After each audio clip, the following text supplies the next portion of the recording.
Prontinho, já estão vendo a minha tela, iniciando a gravação da nossa aula do dia 7/12. Vocês estão vendo a minha tela aqui com o PowerPoint?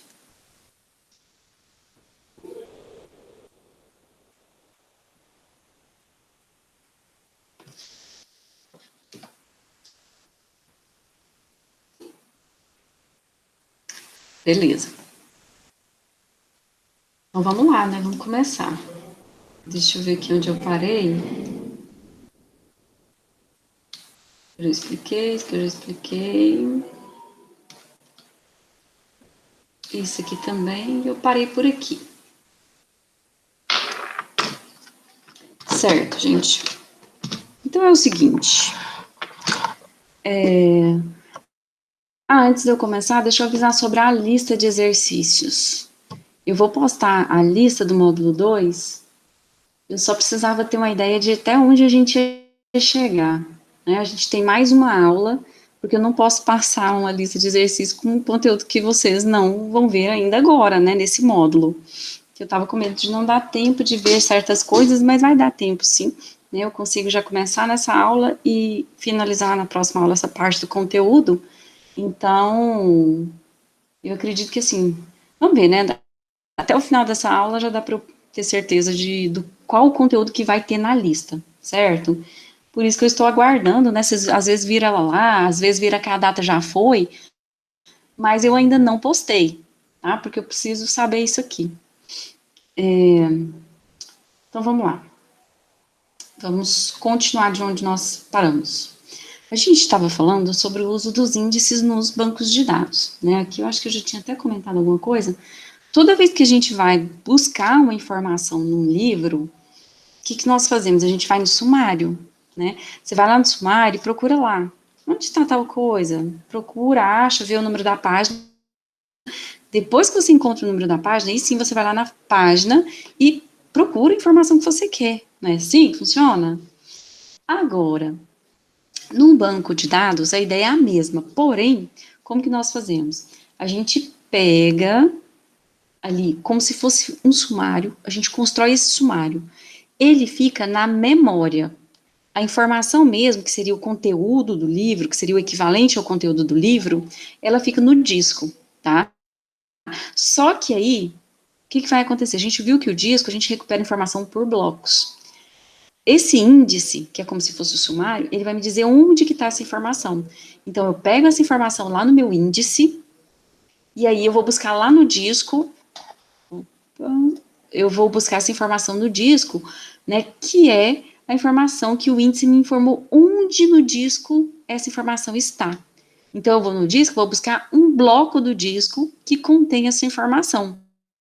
Porque o índice, ele me fala exatamente isso. Ah, ele está em trilha tal, setor tal. Aí eu vou lá e pego esse bloco que contém essa informação que eu quero. Certo, gente? Então, a ideia do índice é essa. É para agilizar as buscas das informações do banco de dados. Então, se eu estiver fazendo uma busca lá no meu banco de dados, eu tenho uma tabela. Essa tabela é de clientes, por exemplo. Aí, lá nesses clientes, eu tenho clientes pessoa física e pessoa jurídica. Aí vamos supor que eu quero buscar todos os clientes que são pessoa física. Então o índice ele vai me ajudar a encontrar todas as pessoas que são pessoa física. Ou então, pode ser, por exemplo, imagina todos os estudantes do IF Goiano. Eu quero buscar somente os estudantes que são do curso de Sistemas de Informação, né? Eu vou ter um índice com base no curso e aí eu vou conseguir encontrar todos os alunos que cursam sistemas de informação. Isso eu faço na memória, tá? Na hora de buscar essa informação, é que eu vou lá no disco, eu não faço buscas no disco, não tem jeito de buscar no disco. Porque se eu não tivesse esse recurso de manter o índice na memória, eu teria que trazer o bloco do disco, analisar aquele bloco para saber se tem a informação que eu quero, levar essa informação para o disco, trazer outro bloco, verificar se ele contém a informação que eu quero. Seria uma operação extremamente custosa, né? De um custo muito alto, que é o que a gente evita, né? O engenheiro lá de banco de dados, o cara que projetou o sistema gerenciador de banco de dados, ele dá nó em pingo d'água para evitar realmente o acesso a disco, né? Que foi o que a gente falou na última aula. Acesso a disco é algo extremamente ruim, né? A gente nunca deve fazer caso não seja necessário. Mas assim, nós que vamos estar simplesmente utilizando os SGBDs, a gente não tem que ter essa preocupação, né? De, como é que nós vamos fazer? A informação está no disco, a informação está na memória. Nós não precisamos ter essa preocupação, porque os próprios projetistas de banco de dados foram lá e já resolveram essa questão. Tá? Então, essa questão já está resolvida para nós, a gente só usa o que eles criaram. O que eles criaram? Eles criaram esses índices.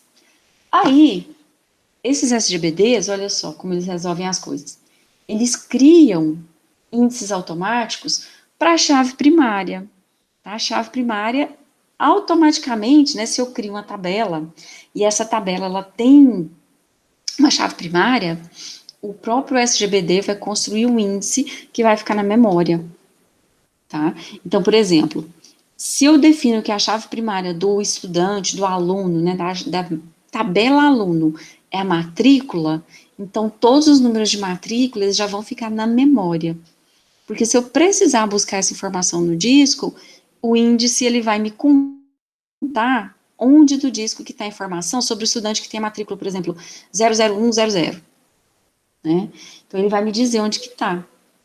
O SGBD também cria índice para chave estrangeira. A chave estrangeira também é feito um índice. Lembrando, o que é a chave estrangeira? A chave estrangeira é aquela chave em que a gente vai vincular um certo campo de uma tabela na chave primária da outra tabela. Tá? Eu vou falar desse jeito, essa definição não é correta não, mas eu vou usar essa definição que é mais fácil de entender. Por isso que tem esse nome de estrangeira, né? Então, vincula um campo, uma coluna de uma tabela com uma chave primária de outra tabela. Por exemplo, eu tenho a tabela de cursos, eu tenho a tabela de alunos. Se eu quiser saber qual curso que o aluno faz, eu não vou colocar todas as informações do curso na tabela de aluno. Eu não vou explicar que o curso é, por exemplo, sistema de informação, que o curso ele tem 8 períodos. Eu vou dizer que ele tem 8 períodos. Eu não vou dizer tudo isso na tabela de aluno. Eu vou colocar só o código do curso. E aí, todas as vezes que eu precisar de informação sobre o curso, eu vou buscar lá na tabela de curso. Como que eu vou buscar? Utilizando o código, que é a chave estrangeira, certo? E essa constraint unique também. O unique, lembra da chave alternativa que eu mostrei para vocês? O que é a chave alternativa? É um campo que tem potencial para ser chave, ele identifica unicamente cada linha da tabela, porém ele não é chave. Né? É igual a situação em que eu tenho lá uma tabela das pessoas, e essas pessoas, pode ser do aluno, por exemplo. Essas pessoas, nesses alunos, eles têm um campo matrícula, mas eles também têm um campo CPF. Cada um tem seu próprio CPF, não é isso? Não tem jeito de ter dois números de CPF iguais. Então, o que significa? Eu poderia utilizar o CPF como chave, mas também posso utilizar o número de matrícula, só que eu quis usar o número de matrícula. Então, no caso, o CPF é uma chave alternativa, tá? E ele tem essa propriedade de ser único, não vai se repetir na mesma tabela, não vai se repetir os números de CPF, não tem repetição.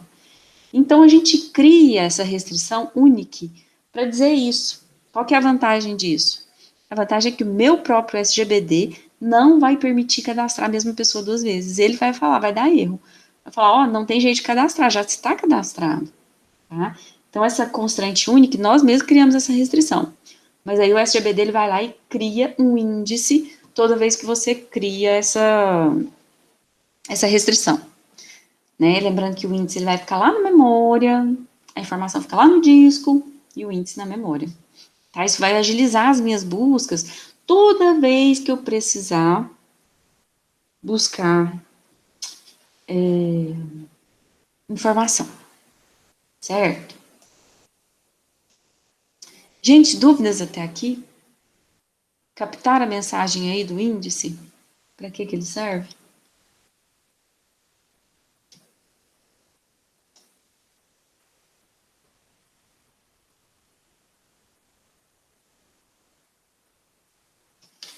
Hein, pessoal? Estão aí ainda? Estão dormindo? Ah,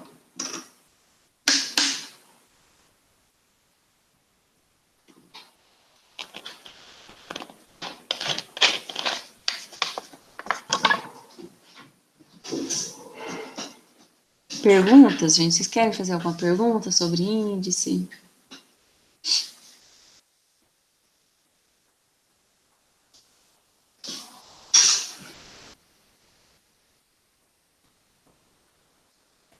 Tá? Tendo perguntas.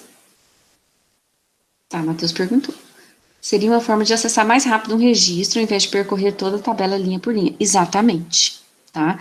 Até porque a informação está no disco, certo? Seria muito lento procurar a linha por linha lá da tabela. Então, isso é uma forma mais rápida para agilizar mesmo a busca de informação no banco de dados. Um atalho, né? Certo. Gente, tendo perguntas, independente de eu perguntar assim, tem pergunta, gente? Vocês já podem ir colocando perguntas no chat sempre que quiser, tá? Isso, então, a memória, mas só que aí eu tenho que manter uma estrutura na memória, tá? A estrutura na memória é que é o índice. Então, o índice, ele fica na memória, certo? Não tem um sem o outro, índice é na memória. Então, assim, é mais rápido porque está na memória?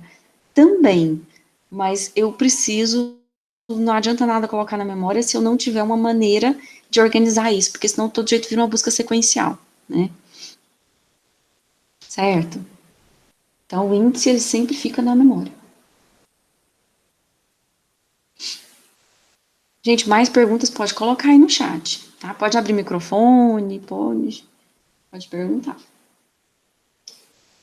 Então, assim, é bem mais rápido você utilizar o índice, né? Até exemplifiquei lá o caso da árvore. Fica muito mais rápido, porque numa árvore binária que seja, por exemplo, já na raiz você elimina metade das informações do seu banco de dados. Quer dizer, metade das informações do meu banco de dados eu não tenho que buscar, certo? Bom, então a indexação é isso, né? É você pegar as informações que estão no seu banco de dados e inserir informações sobre isso numa estrutura de dados.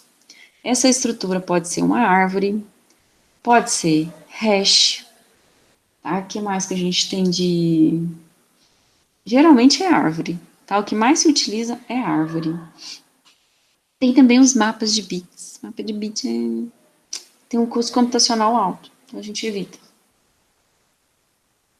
Bom, a desvantagem é que o índice ele vai gerar espaço no disco. Ele precisa ser armazenado no disco. Porque todas as vezes que eu estiver fazendo a referência a esse índice, eu vou ter que levar ele para a memória, tá? Então, ele gera espaço no disco porque ele precisa ser gravado no disco. Aí tem um exemplo aqui das tabelas Maizan, nós vamos utilizar muito essa tabela Maizan. E vamos utilizar também aí no DB. Tá? Essa tabela Maizan, ela tem uma tendência a crescer muito rápido, né? Como você armazena os índices junto, a tendência é que ela cresça muito rápido, tá? Assim, a gente está falando assim, por motivos de simplificação, né? O índice fica na memória. Grande parte dele fica na memória, tá? Aí quando você começa a rodar a aplicação, acessar os dados, o SGBD vai carregar parte do índice para a memória.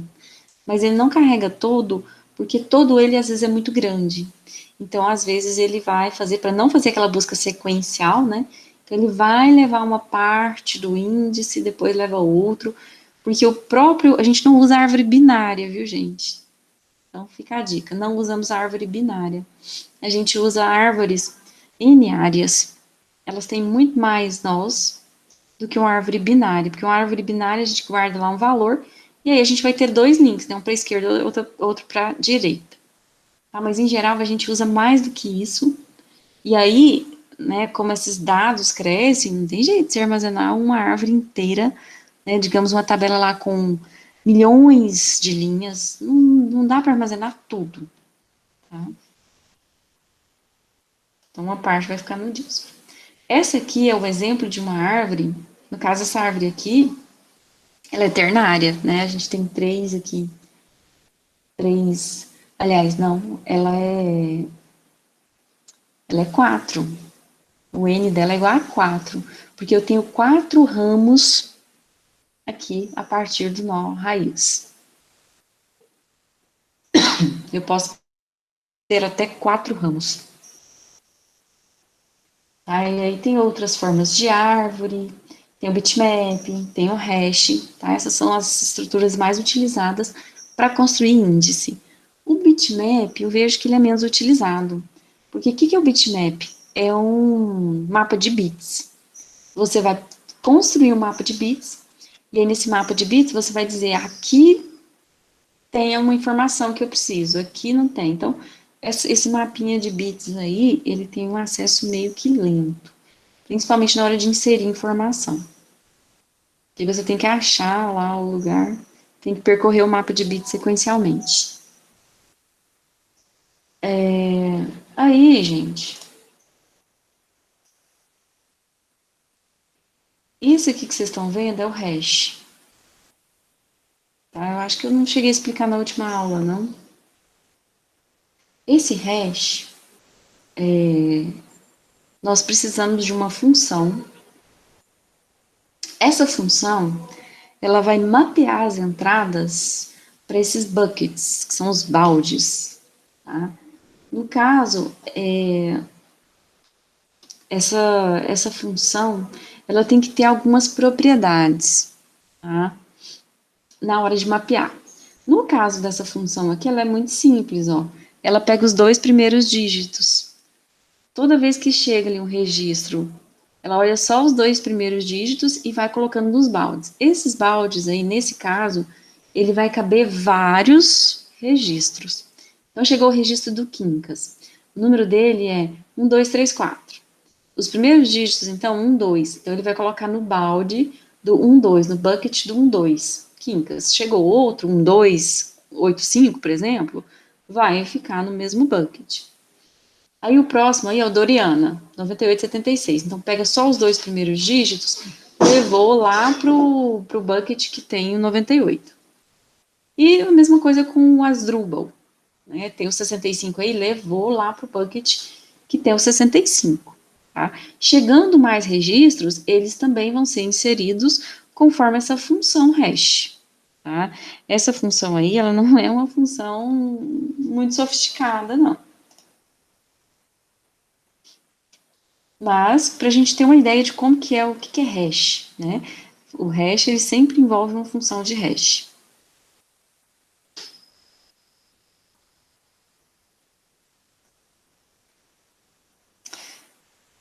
Certo, pessoal?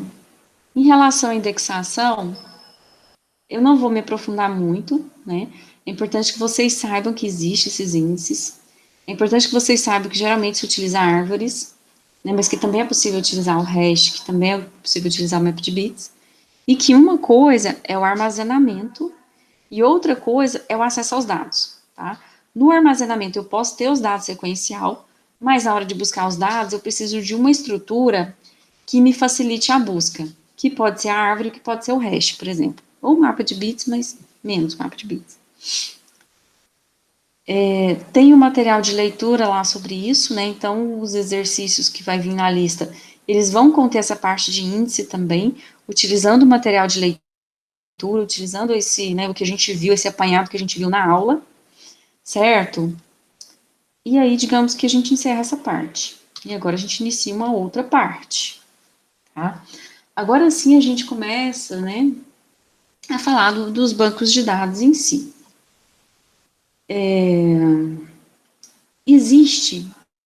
Existiram aí vários modelos para banco de dados.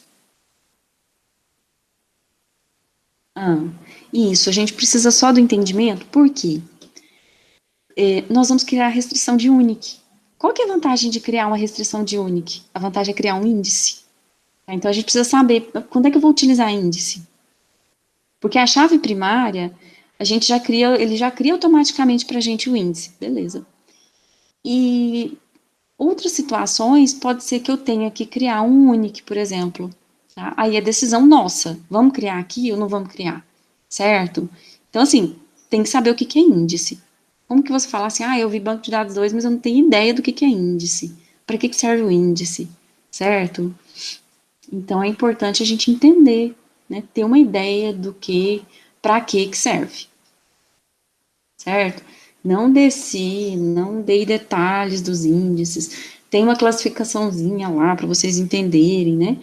Mas eu não vou descer muito, por quê? Porque até onde eu vou precisar, essas informações que eu dei na aula são suficientes. Mas se vocês tiverem entendido isso que eu expliquei, já é suficiente. Tá? Porque a gente não manipula isso, a gente não fica criando o índice manualmente, né? A gente não vai realmente falar assim, cria essa árvore, rotaciona aqui a árvore. Não, a gente não faz isso, a gente só tem que usar, tá? Porque já está pronto lá no SGBD. Aqui, gente, então são os modelos de dados. Temos o modelo de dados relacional, que é o que nós vamos utilizar. Temos o modelo de dados de objeto, não vamos usar. Temos o modelo de dados hierárquico, também não vamos usar. Modelo de dados em rede, isso foi só conceitual, tá? Criou só para dizer que, inventei aqui, ó. Não foi usado. Objeto relacional, nós também não vamos utilizar, porque hoje em dia existe muito framework de fazer mapeamento. Então, hoje prefere-se utilizar o framework, não um banco de dados objeto relacional. Tem banco de dados XML nativo, né, e tem um modelo de dados não relacional. Esse XML nativo ele pode ser classificado também como NoSQL. Aí aqui a gente tem um histórico da evolução desses SGBDs. Os primeiros SGBDs, propriamente ditos, né, eles vieram na década de 60. Aí a gente tem lá desde 1958, né, o próprio sistema operacional, ele fazia algo para gerenciar, para armazenar as informações, certo? Então, assim, não é que não existia nada até 1958. Existia, mas era um serviço do sistema operacional. E era uma coisa limitada. Aí, a partir de 1962, alguém pensou, gente, eu preciso melhorar isso. Né? Toda hora eu estou armazenando dados, esse negócio fica uma bagunça, eu tenho que ficar refazendo trabalhos aqui, né? Toda vez que eu vou armazenar algo novo, eu tenho que refazer trabalho. Então, alguém propôs aí, né, o SGBD, um SGBD, né? Talvez no momento ele nem tenha chamado por esse nome, mas surgiu aí esse total, né, que era baseado em rede e rede limitado, tá? Não vou perder tempo explicando esses modelos, porque eles nem são utilizados atualmente. Depois, em 1966, veio IMS, que era hierárquico, tá? Então, na verdade, é esse hierárquico aqui que foi só conceitual mesmo. A pessoa só falou assim, posso fazer assim. Mostrou como seria o modelo. Mas, na prática, não foi utilizado. Aí, depois, veio o IDMS, que foi baseado em rede também, né, que foi um modelo de banco de dados. Aí, depois, em 74, a gente tem sistema R, que é relacional, tá? Não tem a ver com R lá, a linguagem, não. E veio também Datacom, Adabras. Então vieram sistemas operacionais não, sistemas gerenciadores de banco de dados um pouco mais robustos aí a partir da década de 70, tá? Na década de 60 foi só assim o engatinhar dos bancos de dados. O pessoal estava meio sem saber, estava experimentando, né? Estava fazendo experimentação. Não surgiram modelos assim realmente, né, que motivaram o uso, até porque aqui a gente tem a informatização, né? A gente tem ali realmente a expansão da informatização.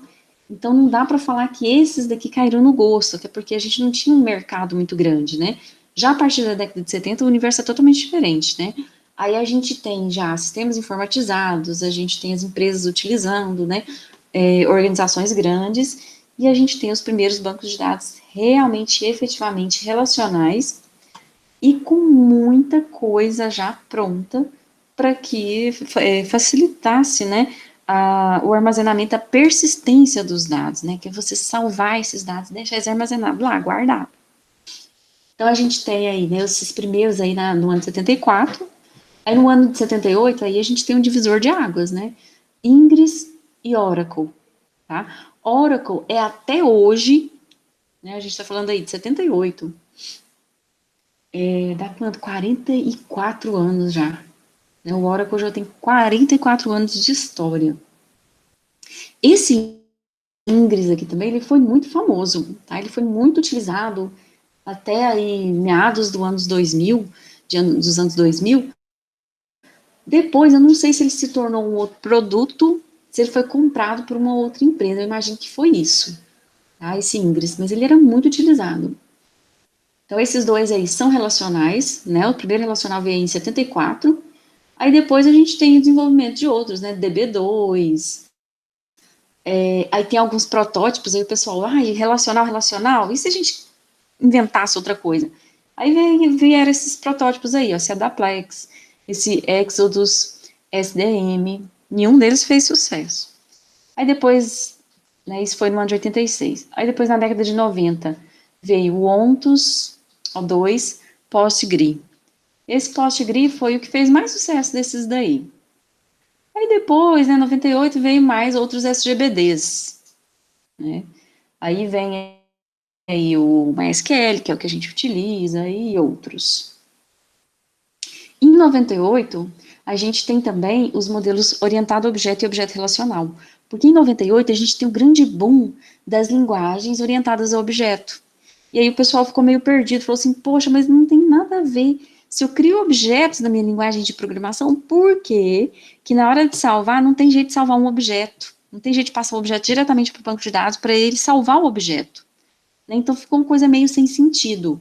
Né? Aí os SGBDs eles pareciam defasados. Né? Parecia que eles precisavam ser melhorados ou então criar tecnologias diferentes. Então o pessoal começou a criar. Só que não sei por quê, porque acredito que logo veio esses mapeamentos de objeto relacional, né, veio essas tecnologias, algumas são APIs, outras são frameworks, né, que vieram, que ajudam a fazer esse mapeamento. Então, logo o pessoal começou a utilizar isso, e esses SGBDs aí, a gente não tem nem muita notícia mais não. Né, tanto que a gente nem tem ele aqui no conteúdo da disciplina. E aí, meados dos anos 2000, né, a gente tem aí o Tamino, que é XML. Então, assim, né, SGBD não é nem um pouco novo, né, vem lá dos anos 60. No caso aí, o SGBD muito conhecido, né, o Oracle, ele já tem 44 anos, 44 não, né, gente? 42, vai fazer 43 anos. Ai, essas notificações aqui, gente, eu tô usando o Chrome aqui. Eu vou fechar ele, não tô precisando, pronto, vou fechar o Chrome que aí passa as notificações. Perguntas até aqui, pessoal?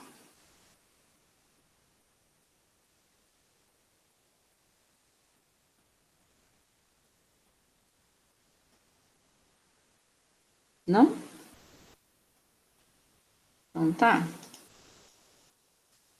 Então, assim, só para a gente chamar a atenção para um detalhezinho, né? Os SGBDs relacionais, eles vêm lá da década de 70, do ano de 74, mais especificamente. E nós estamos em 2020. Quanto dá isso? Quantos anos? Não, anos 50 era só o sistema operacional mesmo, não era um SGBD ainda. SGBD a gente pode falar só a partir da década de 60, tá?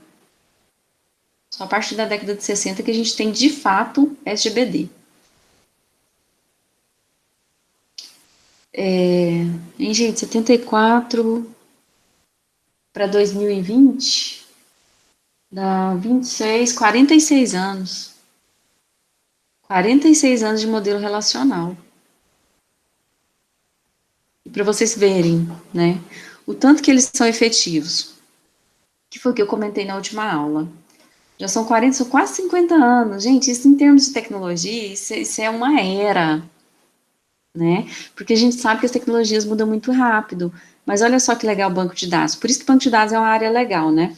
Você pode pegar material aí, um livro que foi escrito há 20 anos atrás, ele ainda está atual, né? Talvez falte complementar com algumas coisas novas que surgiram, mas ele está atual. O conceito que tem lá, conceito sobre objetos relacionais, sobre modelo relacional, sobre cálculo relacional, sobre tudo que tiver em relação ao modelo relacional, está tudo atualizado, porque não há mudanças, né? Primeiro foi feita toda uma álgebra, e aí depois dessa álgebra veio o modelo relacional.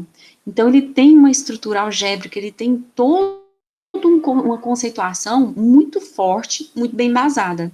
E é por isso que ele já está aí com seus 46 anos, está firme e forte, gente. O modelo relacional não vai deixar de existir. Ele não vai ser sobreposto para essas tecnologias no SQL, tá? Eles convivem e vão continuar convivendo. Porque tem situação que o relacional é melhor, tem situação que no SQL é melhor, certo? Exatamente. Eles se complementam. Tá?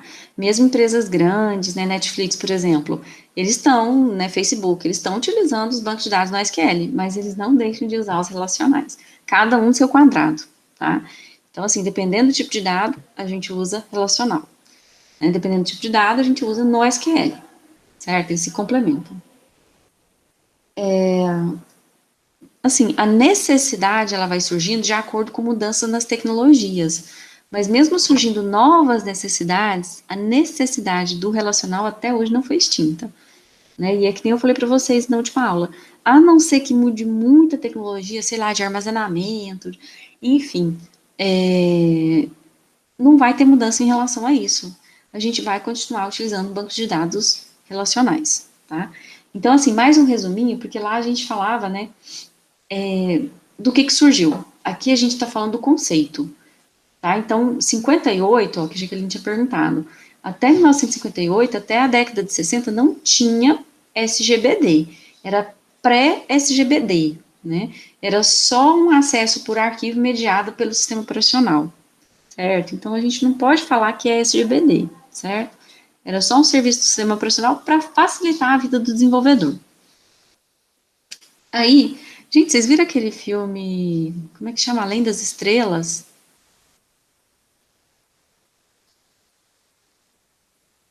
Deixa eu consultar aqui, deixa eu perguntar o nome do filme, se é isso mesmo. É Além das Estrelas, aquele filme que a gente viu? Aquele que tinha as mulheres que trabalhavam na NASA?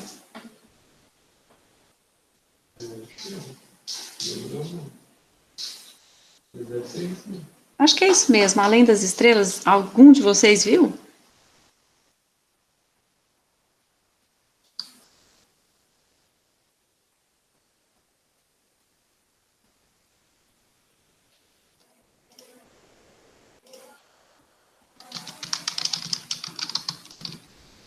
Além das Estrelas, não, Além do Tempo. Eu falei errado.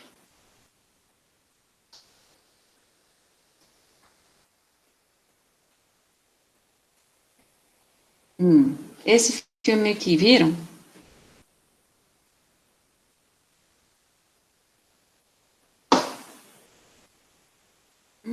Não viram? Vejam, tá? Ninguém viu, meu Deus do céu.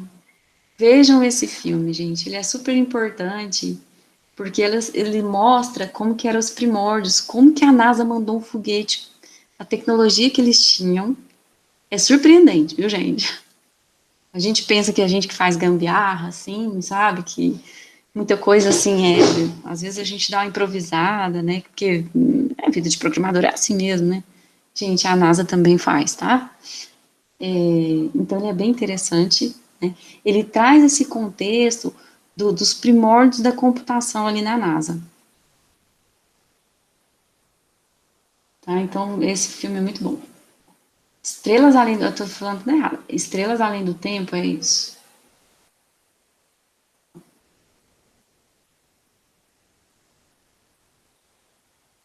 Eu acho que o nome do filme é que ficou no ajuda, né? Estrelas além do tempo, a gente acaba confundindo. E a história é real. Assim, boa parte, né? A Bianca viu. Muito bom, viu, gente? Olha, eu vou falar. Quem é da área, se não arrepiar vendo esse filme, é porque tá no lugar errado. Porque é muito interessante você ver como surgiram as coisas, como que era feito, né? E por quê? Por que que surgiu? Por que que é feito assim, né? As primeiras pessoas que tiveram a coragem de ir lá e fazer. E, enfim, não vou ficar falando desse filme, não. Mas, assim, só pra gente ter uma ideia, né? Lá na década de 58, é mais ou menos esse contexto desse filme aí. Não tinha, né? Não tinha o SGBD. O SGBD foi vindo depois. E lá na década de 60, na verdade, ele passa em meados dos anos, final dos anos 50, início dos anos 60, né? Aí lá nos anos 60, aí sim a gente tem SGBD, tá? Antes dos anos 60 não tem. Aí depois dos anos 60 a gente tem aí modelo de rede, modelo hierárquico, né, alterações de modelos de dados em rede. O modelo hierárquico foi só para o cara publicar o artigo mesmo, tá? Aí depois vem esses outros aí, ó, no início da década de 82, concorrência entre SGBD relacional. A gente tem mais de um SGBD relacional, né, porque veio aí o DB2 da IBM. O DB2 ele foi muito importante também. Hoje em dia, né, quais são os mais importantes?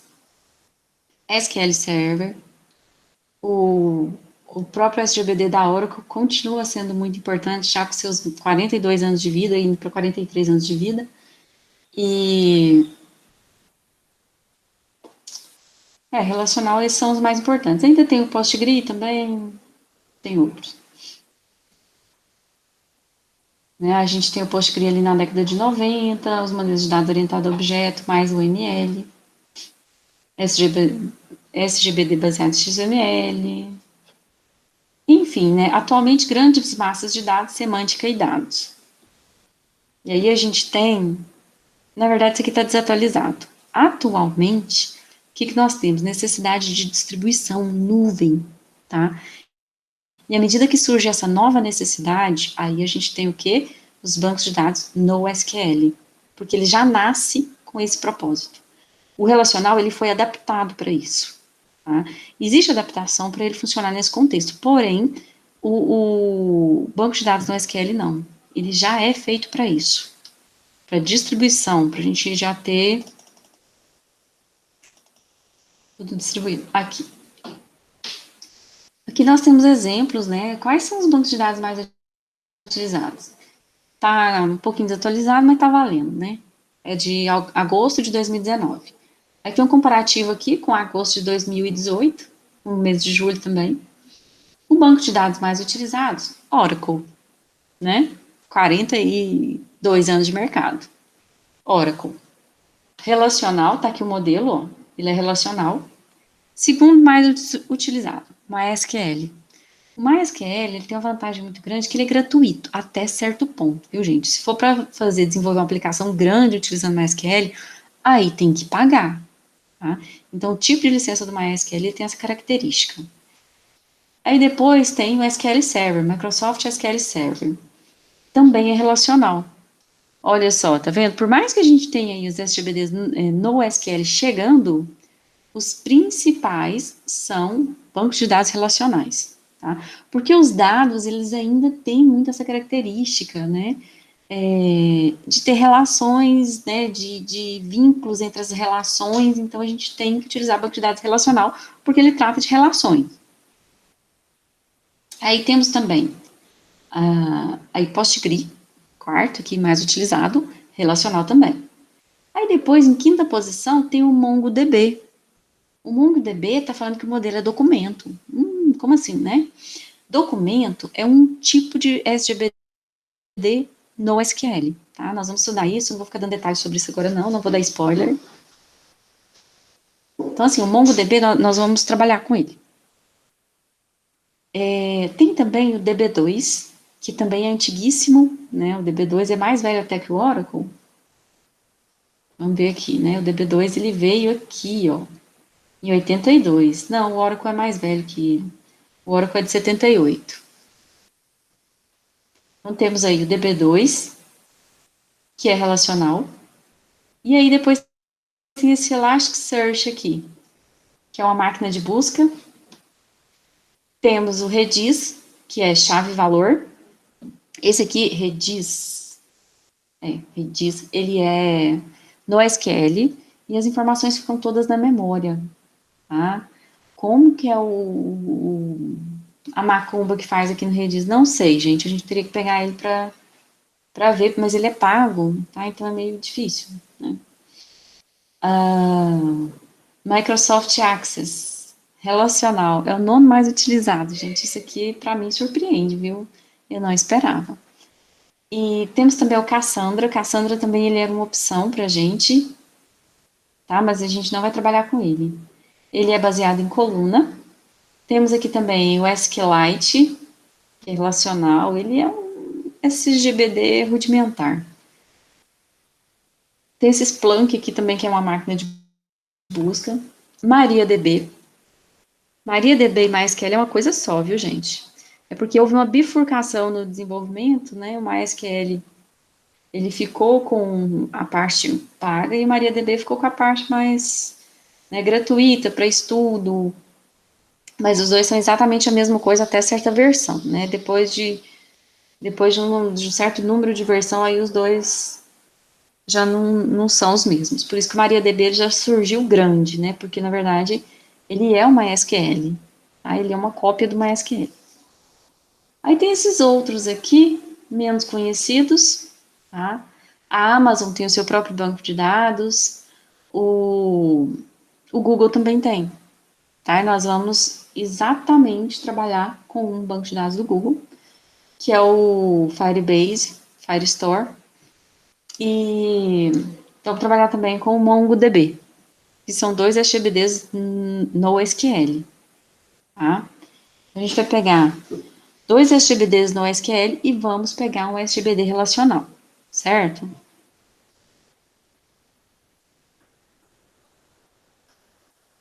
Né? Se a gente pegar aqui a de 2020, possivelmente a gente vai ter aqui o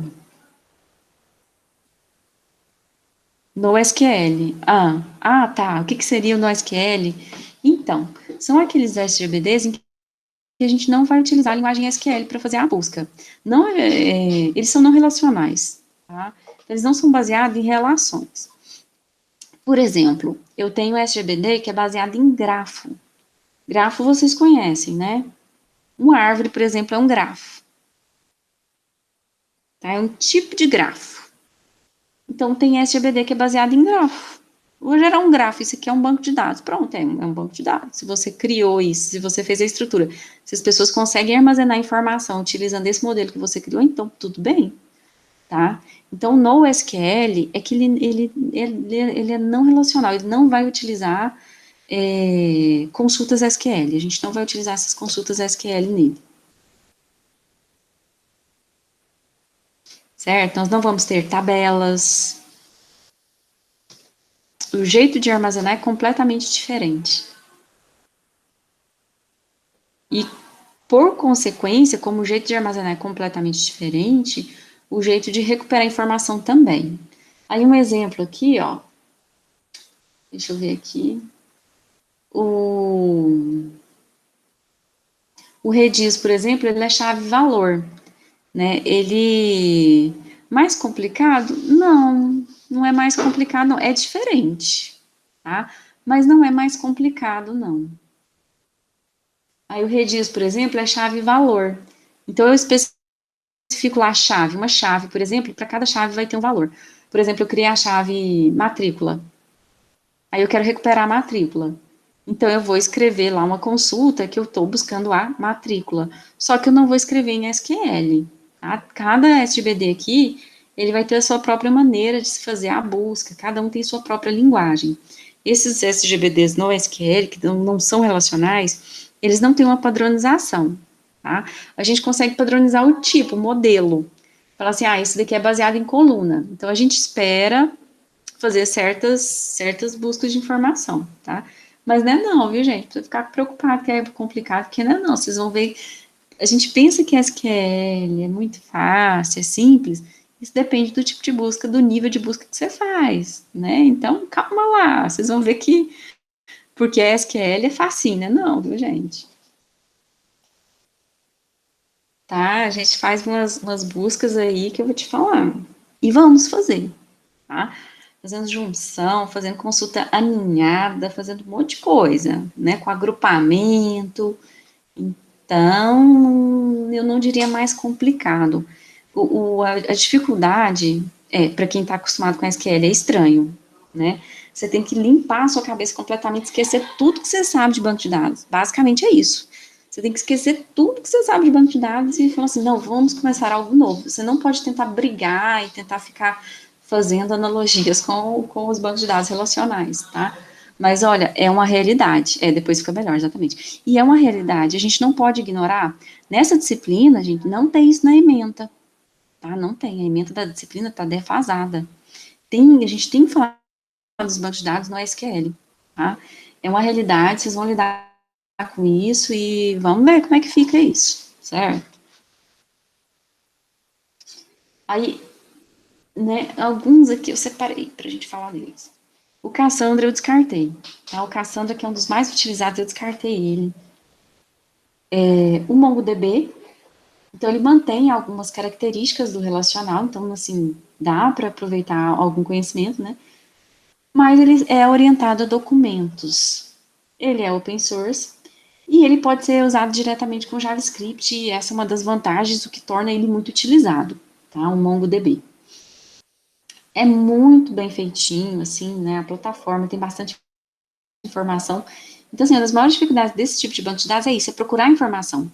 Um SGBD relacional, você vai achar informação sobre toda a teoria. Então, assim, mesmo que, às vezes, não é dúvida específica do próprio SGBD, que pode ser em relação ao modelo relacional, você pode esclarecer essa dúvida utilizando livros de 20 anos atrás, por exemplo. Tá? Mas, assim, não se iludam, gente. SQL cada SGBD tem a sua própria SQL, né? Muda um pouco de um SGBD para o outro. Do mesmo jeito aqui, né? Cada SGBD ele vai ter seu próprio dialeto, né? Entrou num, não tem nada a ver com o outro, né? Assim, quer dizer, tem um pouco a ver, né? Mas você tem que estudar novamente, você tem que pegar, né? E ficar atento à documentação do SGBD. Tá? Então, a questão é pegar a documentação. Mesmo o MySQL, muitas vezes vocês vão ter que recorrer à documentação. Tá? Por vezes, para entender o conceito, vocês vão ter que procurar material sobre banco de dados relacional. Mas, na hora de fazer as consultas, muitas vezes vai ter que recorrer à documentação. Então, beleza, temos o MongoDB, um exemplo. Temos o Cassandra. Cassandra foi desenvolvido pelo Facebook. Eles falaram assim, não, vou desenvolver meu próprio SGBD. E aí, a partir de 2008, eles abriram ele e passaram também para Apache. Né? E aí, ele continuou na Apache, cresceu muito mesmo, né? Ele é escalável sem perda de performance, o que significa que eu posso colocar mais coisas nele, ele não vai pesar, tá? Ele não vai pesar. Ele também usa JavaScript e ele também é chave-valor. Só que ele tem umas dificuldades lá na hora de configurar, né? A princípio, quando você começa a utilizar, ele é meio enjoado. Ele dá um certo trabalho, tá? Então, a minha primeira opção para essa disciplina tinha sido Cassandra. Mas em função desse enjoozinho dele na hora de configurar, dessa dificuldade inicial dele, eu achei melhor optar pelo MongoDB, que também é um SGBD muito utilizado, né? Tem algumas características semelhantes ao Cassandra, mas ele é mais confortável, a documentação dele é muito boa, muito extensa, tá? A questão de documentação do Cassandra também a gente perde um pouco aqui, não tem muita, né? Não sei se mudou do ano passado para esse ano, não procurei. Então, assim, minhas escolhas, né? Dá para trabalhar dois, no máximo, né? Não dá para trabalhar mais que isso. Se desse, a gente trabalhava mais. Então, as minhas escolhas são esses dois, o MongoDB e o último aqui, que é o Cloud Firestore, que é do Google, também é novo. Pode ser que morra, pode ser que não. Né? Que ele é flexível, ele também é escalonável e ele é para dispositivos móveis. Tá? Então, depois, se vocês forem fazer o desenvolvimento para dispositivos móveis, vocês já vão ter uma base em um SGBD. No caso, um SGBD no SQL, né? Então, ele pode ser utilizado também em servidores, não só em dispositivos móveis, mas é muito utilizado em dispositivos móveis. E ele está na plataforma Google. Tem documentação também, tá? Não é tão bem documentado como no MongoDB, né? Eu achei que não. Assim, a documentação dele tem hora que falta, né? Tem hora que falta. E ele tem suporte offline para dispositivos móveis e web. Tá? Então, essas são as escolhas.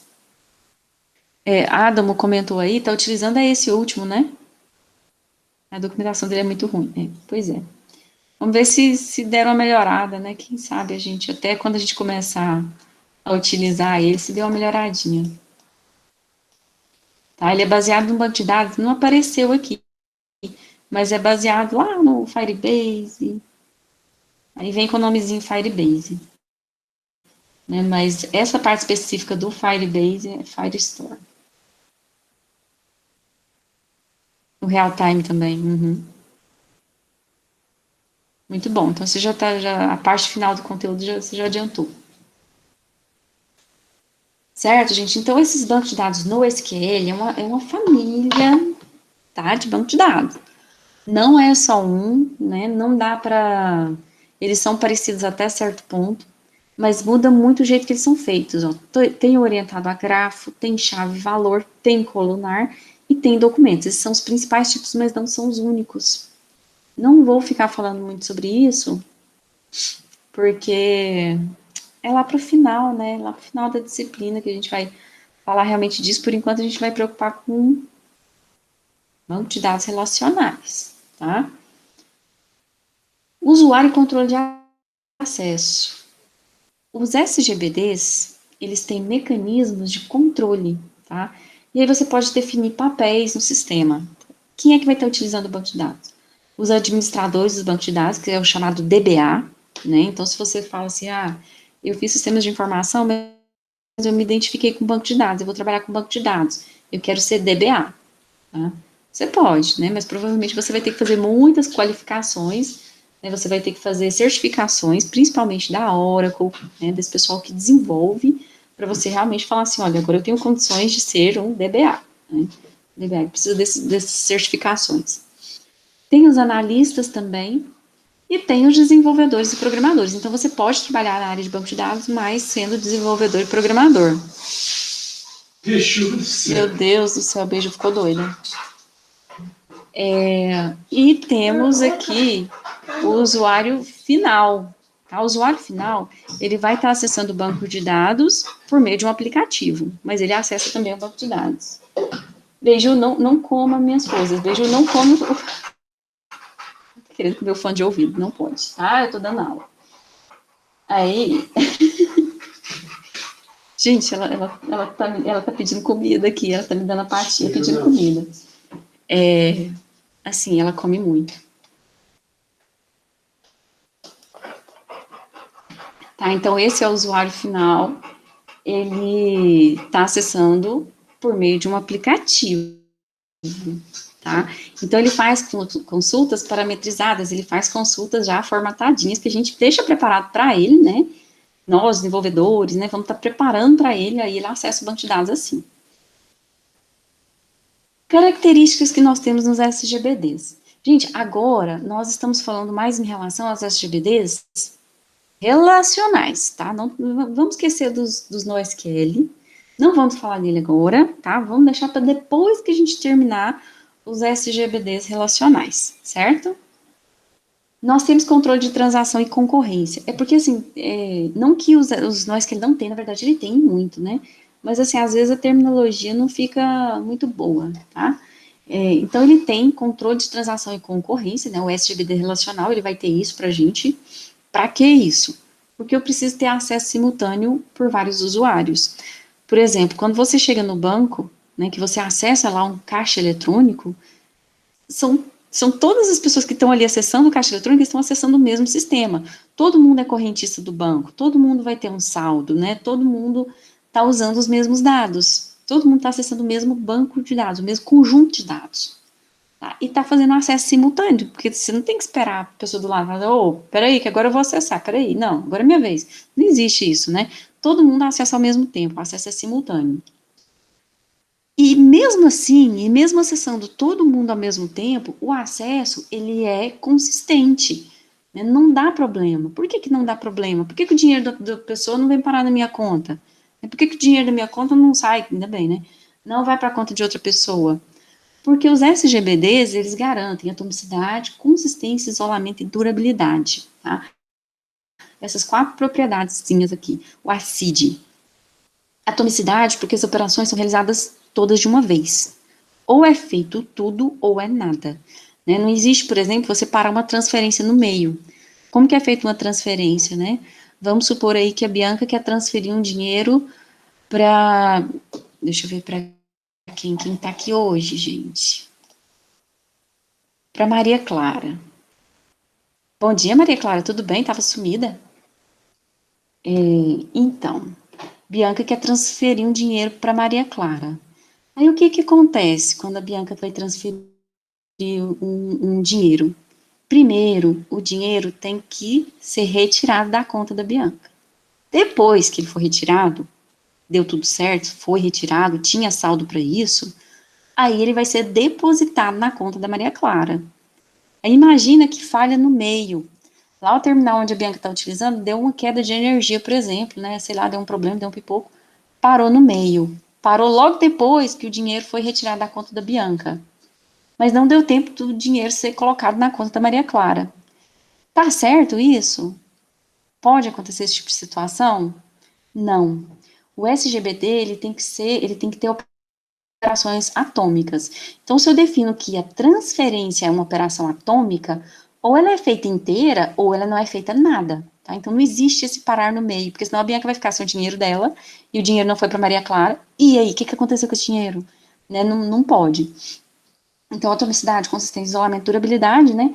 A atomicidade vai me falar isso, que faz tudo ou não faz. No caso, se aconteceu a falha no meio do processo, que o banco de dados vai ter que fazer? Desfaz, aí pode tentar novamente, claro, né? Mas tem que desfazer o que foi feito, tá? Vai ser feito o rollback, que a gente vai desfazer essa operação, porque aí o dinheiro volta para a conta da Bianca. Deu a falha, beleza, né? Mas é feito o rollback.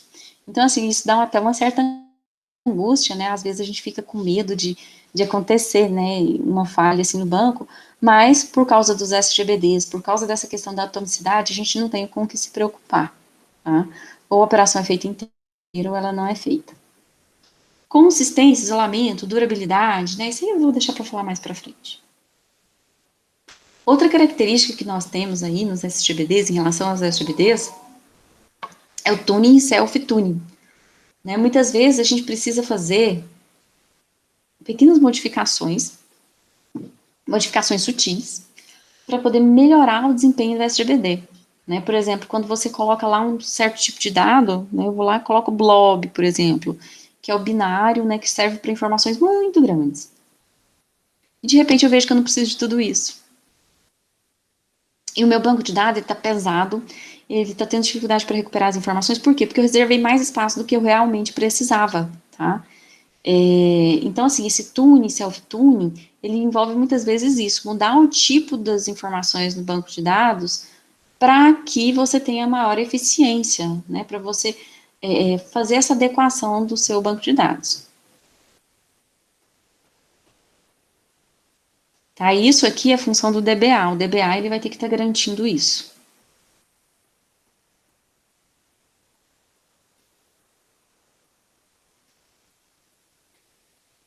Outras coisas que nós temos aqui em relação ao SGBD, a gente falou aí de algumas características, agora algumas vantagens. Controle de redundância. Tá?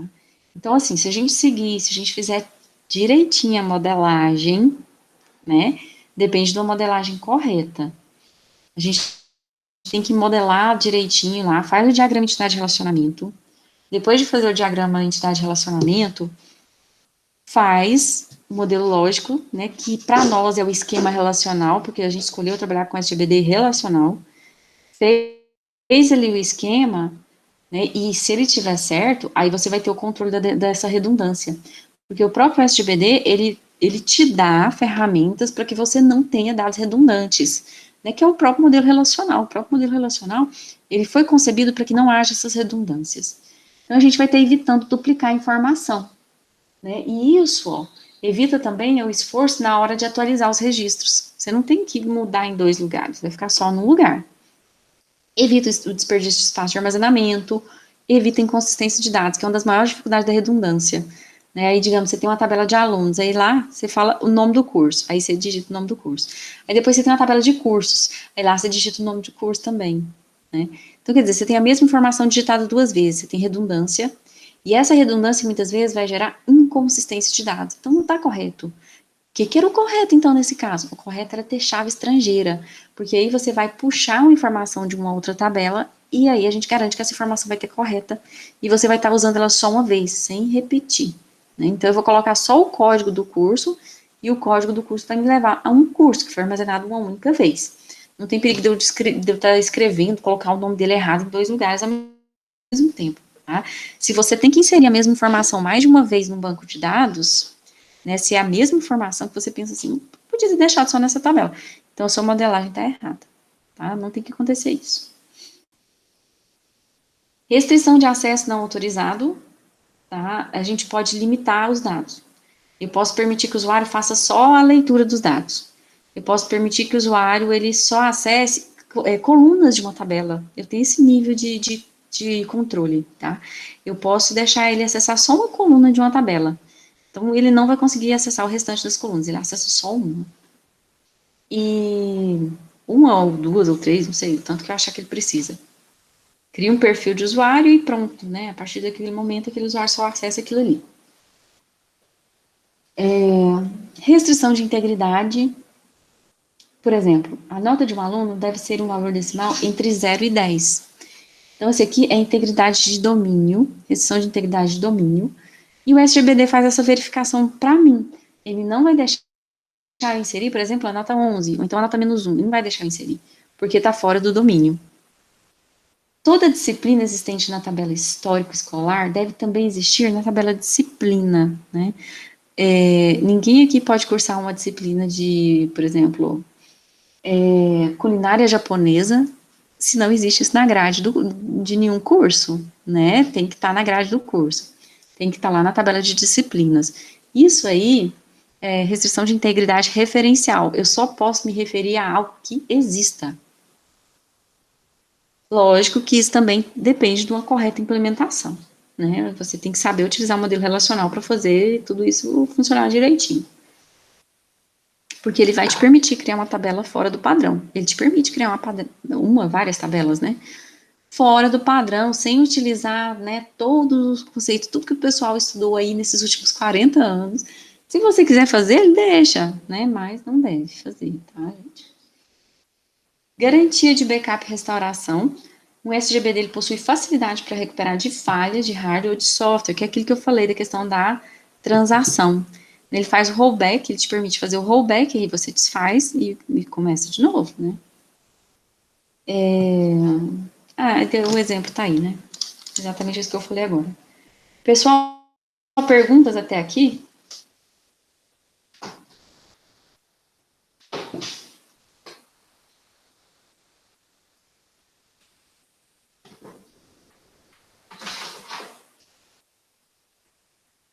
Não, nada?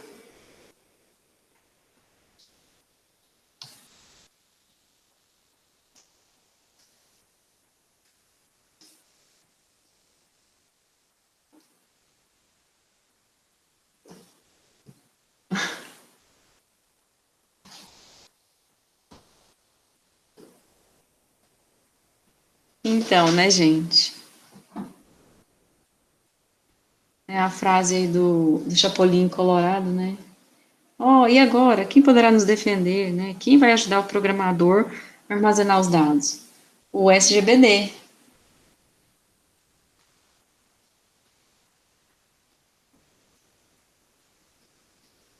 O ciclo de vida de um banco de dados.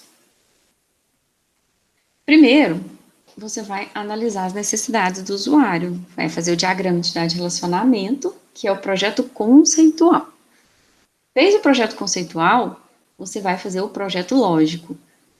Para nós, o projeto lógico é o esquema relacional, que é aquele lá que eu mostrei, eu coloquei o exemplo, coloquei foi no WhatsApp para vocês, né, lá do grupo.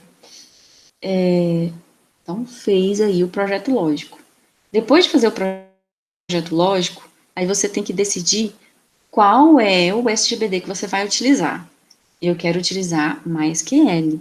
Então, eu vou fazer o projeto físico para MySQL, porque a linguagem SQL, ela tem dialetos. Cada SGBD tem o seu próprio dialeto de SQL, tá? Então, aqui nesse caso, você já tem que decidir qual que é o SGBD. Aí você faz o projeto físico. O que é o projeto físico? Create, table, nananana. Vocês já fizeram isso, né, na disciplina de banco de dados 1. Aí você tem a implementação, né? Na implementação desse banco de dados, você vai lá e vai colocar mesmo, vai fazer ele. Tá? No projeto físico, você tem que decidir quais os tipos dos dados, né? A implementação, você vai realmente digitar as informações. E aí, você vai ter a monitoração, você vai ter que fazer as operações, você vai ter que acessar os dados, você vai ter que inserir dados, e aí vai estar monitorando esses dados, para saber o que tem, né, se o acesso está bom, se está lento. Se estiver lento, aí você faz a sintonização, certo? E assim vai, né? Então, esse é o ciclo de vida de um banco de dados. Ele nunca vai estar 100% pronto, porque a gente pode ter mudanças nas necessidades aí pode requerer mais sintonização, ou então mais tabelas no banco de dados, certo? Aí ele fica fazendo esse ciclo aí. Mas geralmente as aplicações são muito estáveis, né? Muitas vezes não tem que ficar adicionando coisas, não. Às vezes acontece de ter que fazer a sintonização. Então, a gente classifica ele em relação à arquitetura, em relação ao modelo de dados, ao número de usuários, tá? Monousuário, multiusuário. A gente classifica em relação ao local de processamento, ele pode ser centralizado ou distribuído.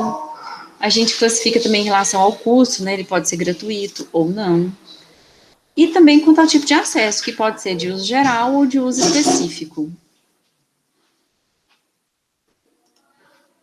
Aí aqui, em relação à arquitetura, tô indo. Em relação à arquitetura, nós temos arquitetura centralizada, né? Na arquitetura centralizada está tudo no mesmo computador. O banco de dados está naquele computador, a aplicação está naquele computador. Temos também a arquitetura cliente-servidor.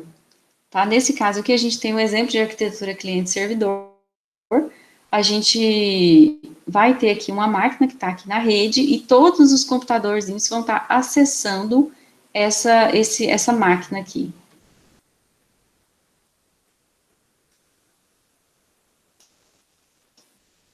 Aqui a gente tem duas camadas, né? A gente tem esse exemplo aqui de duas camadas.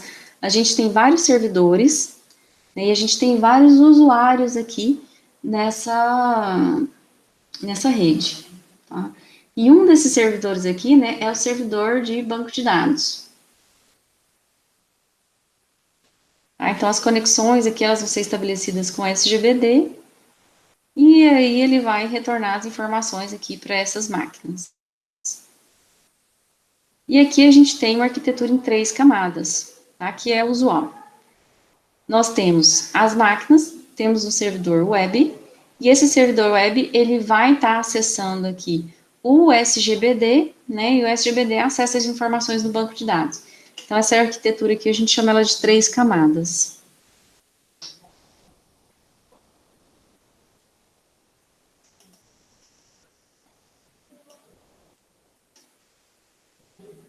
Aí aqui a gente tem o banco de dados distribuído. Num banco de dados distribuído, as informações ficam em vários servidores, então eu vou ter a distribuição, né, dos meus dados. Uma informação vai estar num servidor, outra informação vai estar em outro servidor, outra informação vai estar em outro servidor, e eu vou ter uma rede, né, e as estações de trabalho, elas vão estar acessando os dados desse servidor. Então, a gente tem exemplo aqui de 4 cidades, São Paulo, Rio de Janeiro, São José do Rio Preto, Campo Grande. Todas elas têm estação de trabalho, e tem um servidor que vai estar, tem dados, né, as informações, então, vão para esse servidor aqui, lá em Campo Grande, né, gerou dados lá em São Paulo, vão para esse servidor de São Paulo. Gerou dados no Rio de Janeiro, vão para esse servidor do Rio de Janeiro, e assim por diante. E existe uma rede de computadores que vai estar interligando esses servidores, tá, e esses dados, eles vão ser juntados, assim, né, eles vão estar, a gente consegue acessar os dados de todos eles ao mesmo tempo, porque o SGBD, ele vai acomodar essa questão de cada servidor estar num local diferente, tá. Isso aqui foi uma adaptação que surgiu ao longo do tempo, porque os SGBDs relacionais, eles não foram pensados dessa maneira, né, sendo distribuídos, mas foi uma adaptação que foi feita e que funciona na prática. Então, a visão dos usuários, né, o usuário aqui nesse caso do banco de dados distribuído, ele não enxerga que tem Rio de Janeiro, São Paulo e Brasília, ele enxerga tudo junto, né, ele está acessando uma única base de dados que tem todos os dados. Ele não vai enxergar que tem um servidor em São Paulo, no Rio de Janeiro, em São José do Rio Preto e assim por diante. Então, ele vê tudo junto, tudo ao mesmo tempo.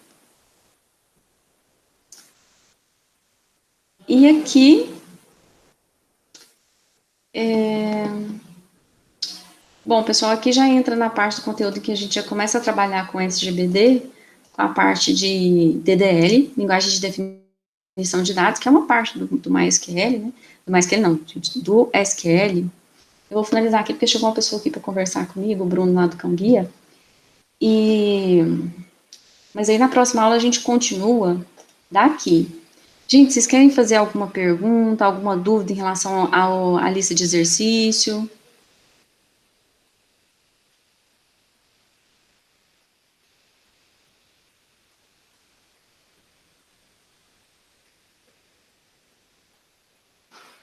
A última questão da lista 1, deixa eu abrir ela aqui.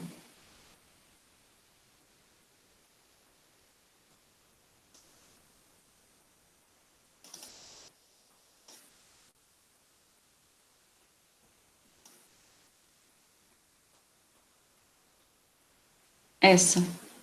Letra B? Ou letra A? Ou as duas? Letra B? Ó. Construa um modelo de entidade de relacionamentos a partir da seguinte descrição do sistema. Tá, gente? É para fazer as duas coisas. O modelo de entidade de relacionamento é para fazer o DER, né? O diagrama de entidade de relacionamento. E é também para fazer a conversão dele para o esquema relacional, tá? Isso. É para fazer as duas coisas. Isso, para passar.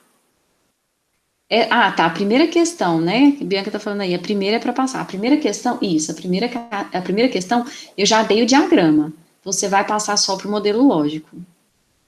Essa outra questão aqui é umas perguntinhas, né?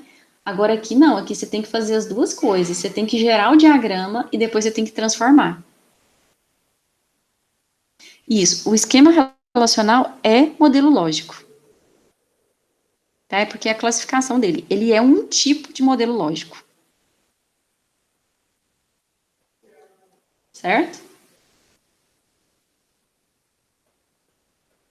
Bom, aí a primeira, eu passei lá para vocês, né, no WhatsApp. A primeira coisa que a gente tem que fazer é identificar quais são as entidades. Aqui, uma empresa de venda de automóveis. Olha, eu desconfio muito. A empresa é entidade? Eu quero armazenar informações sobre empresas? Não. Eu vou ter uma tabela de empresas? Não. Então, empresa é entidade? Não. Venda de automóveis. Automóveis. Será que automóveis é entidade? Será que eu vou querer armazenar informação sobre os automóveis? Bom, eu quero vender automóveis, então certamente automóveis é entidade. Tá? Então, entidade é tudo sobre o que eu quero armazenar informação, certo? Então, eu identifiquei a primeira entidade aqui, automóveis. Faltou algumas letrinhas aqui, né? Pretende implementar o sistema para gerir a informação relativa às operações de oficina efetuadas nos veículos dos seus clientes. Tá, então, olha, eu vou ter informação sobre os automóveis, ou veículos, né? Eu posso chamar de veículos também. E as operações de oficina. Operação pode ser uma entidade, certo? Mas a gente tem que ter calma. O sistema de informação deverá permitir manter. Você tem que ler várias vezes, viu, gente? É assim que funciona. Você lê várias vezes e vai identificando as entidades. O sistema de informação deverá permitir manter um registro histórico de todas as operações efetuadas. Tá, então eu vou ter que armazenar informação sobre a operação. Ela pode ser um relacionamento ou pode ser uma entidade. Quando a gente está na dúvida, a gente lê tudo e depois a gente volta lendo. A empresa pretende manter dos clientes a seguinte informação. Ah, olha só, cliente, eu já identifiquei que é entidade, porque eu tenho informação. E olha aí os atributos, ó. Código de identificação, nome, morada, telefone, isso é atributo. E cliente é entidade. A empresa pretende saber os veículos que um dado cliente teve ou tem e as datas em que foram adquiridos. Então, veículos de fato é entidade. Ó, e viu uma ligação aí, ó, entre cliente e veículo. E vou ter um relacionamento entre essas duas entidades, certo? E aí eu não vou falar o resto não, que eu vou deixar para vocês pensarem. Então, é assim que funciona, é assim que você faz o diagrama entidade de relacionamento. Você vai lendo, identificando o que é entidade, o que é relacionamento, né? Mas geralmente a gente faz as entidades primeiro. Aí depois a gente vem refinando isso, tentando descobrir os relacionamentos, os atributos, atributo identificador. Entenderam como é que faz? Aí depois que fizer o diagrama, aí pega aquela tabelinha lá que eu passei no slide da aula anterior, tem a tabelinha lá, aí sim, aí, por exemplo, isso aí, né? Quando tem um relacionamento estendido, por exemplo, na questão 1 entre as entidades paciente e histórico, deve-se criar uma nova tabela com as chaves primárias delas. Exemplo, na entidade paciente, o atributo identificador é ID. E na tabela histórico é ID paciente. Aí tem que fazer ID paciente referencia a paciente e ID referencia histórico? Isso, exatamente. Tá? Deixa eu abrir aqui essa parte, Matheus perguntando dessa aqui, né? Histórico, aqui paciente. Né? Relacionamento N para N. Relacionamento N para N, a regra é essa, tabela própria. Sim, elas são chaves estrangeiras, mas também são chaves primárias. É uma chave primária composta das duas informações, das duas chaves estrangeiras, certo? Mas elas também são chaves estrangeiras. Tá? Não tem nenhum problema achar ser primária e estrangeira ao mesmo tempo, não.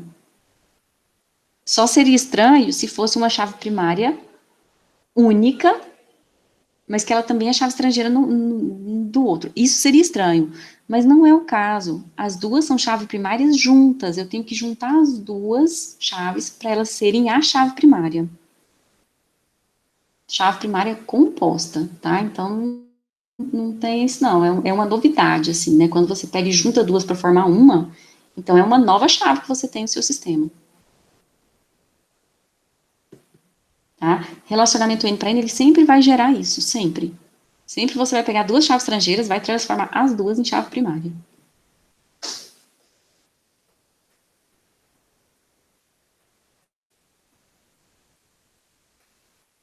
Mais alguma pergunta, pessoal?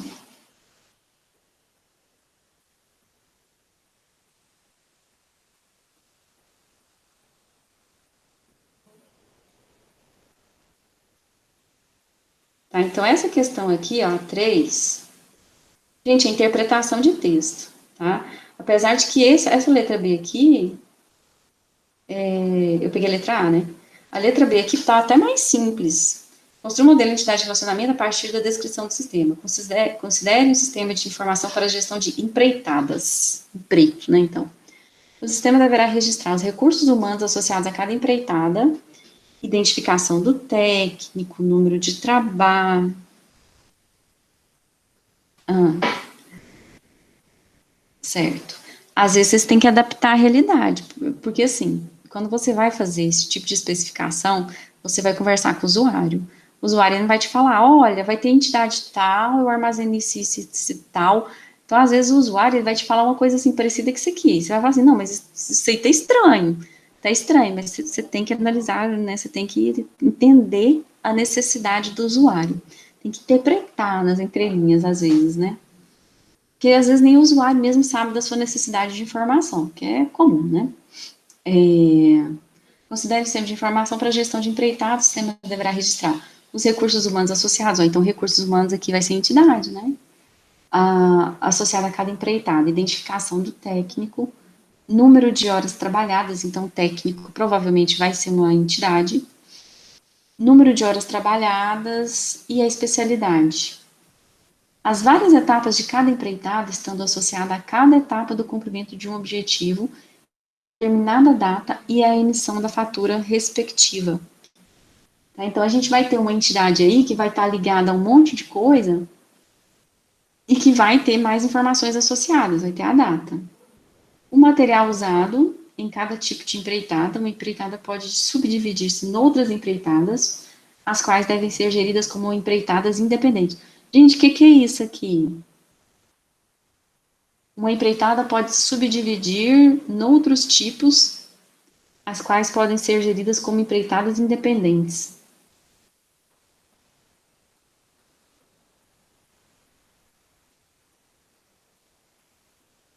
Especialização, né?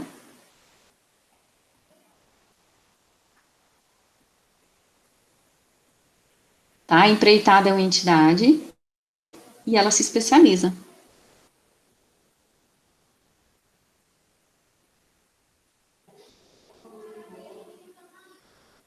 né? E algumas usam materiais especiais e assim por diante.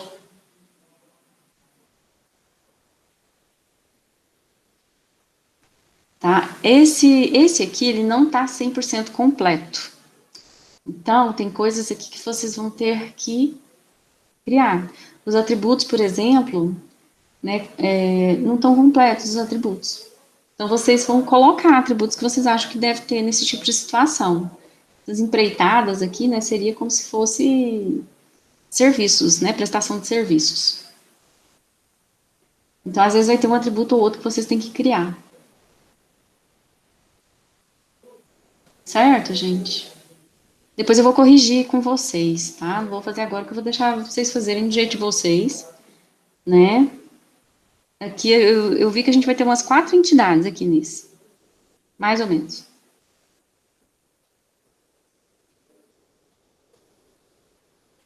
Mais perguntas, pessoal?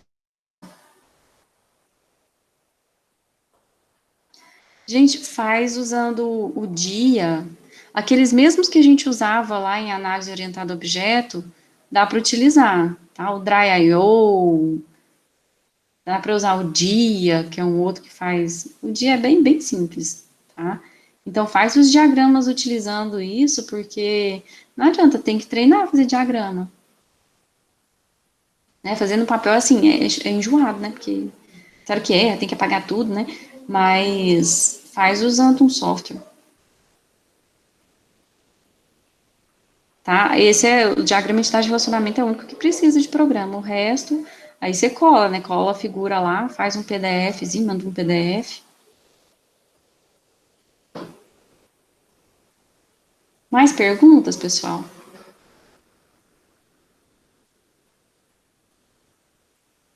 Tá? E na quinta-feira a gente vê a parte da DDL. E aí eu vou passar a nova lista, eu já vou fazer a nova lista já com toda a parte de DDL. Tá? Porque a gente tem uma aula inteira para isso, então nós vamos conseguir fazer.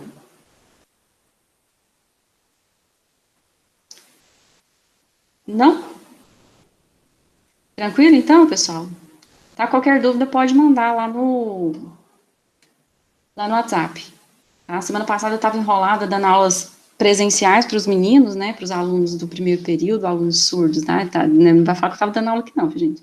Foi autorizado, tá, a gente falou até com a diretora de ensino, aí eu estava dando aula presenciais para eles, e foram muitas horas, a gente fez 6 horas de aula, então eu acabei me enrolando com isso, não consegui responder o WhatsApp a tempo, assim, né, mas qualquer coisa agora pode mandar lá, que essa semana eu já não vou dar aula para eles mais não, já finalizei. Certo, gente? Então, por hoje é só. Vou parar a apresentação aqui, tá? E qualquer dúvida vocês podem mandar lá. Então, tchau, pessoal. Até quinta-feira, tá? E hoje ou amanhã, no máximo, eu já passo a nova lista. Só que a lista, o conteúdo dela eu só finalizo quinta. Né? Então, tchau, tchau, pessoal.